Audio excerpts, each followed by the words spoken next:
আগামী 16 জুন বন্ধ হতে চলেছে ডুয়ার্সের জঙ্গল। তবে জঙ্গল বন্ধের মুখে পর্যটকদের দেখা নেই জলদাপাড়া জঙ্গল ঘেরা আলিপুরদুয়ারের কোদালবস্তি চিলাপাতা সহ অন্যান্য পর্যটন কেন্দ্রে। ফলে চিন্তার ভাঁজ পর্যটন ব্যবসার সাথে যুক্ত এই সমস্ত পর্যটন কেন্দ্রের সবার কপালে।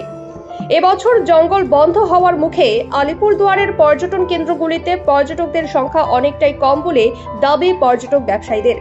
আর এর ফলে চিন্তিত পর্যটন ব্যবসার সাথে যুক্ত সাফারি চালক, গাইড, লোকশিল্পী, হোমস্টে মালিকরা।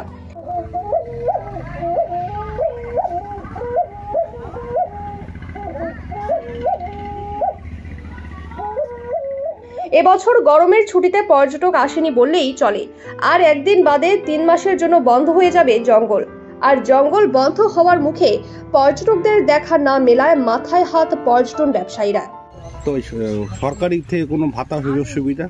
আমরা তো এখনো পর্যন্ত সরকার থেকে কিছু ভাতা পাই নাই।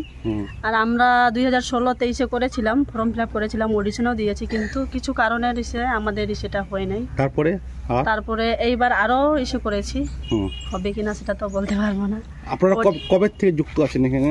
2000 আগে এই কালচার তো আমরা আগে থেকেই করি, কিন্তু এখানে টুরিস্ট কালচার আমরা 2016 থেকে শুরু করেছি।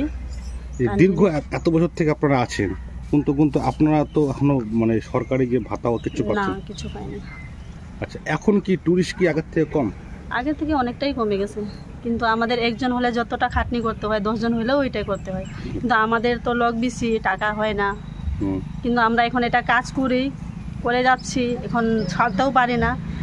যে আমরা ভাবি যে আগে যদি আমাদের ভালো হয়, যদি আমাদের টুরিস্টরা বেশি আসে, তাহলে আমাদের রোজগারের কিছু জায়গা হবে বলে আমরা এটা ধরে রাখছি।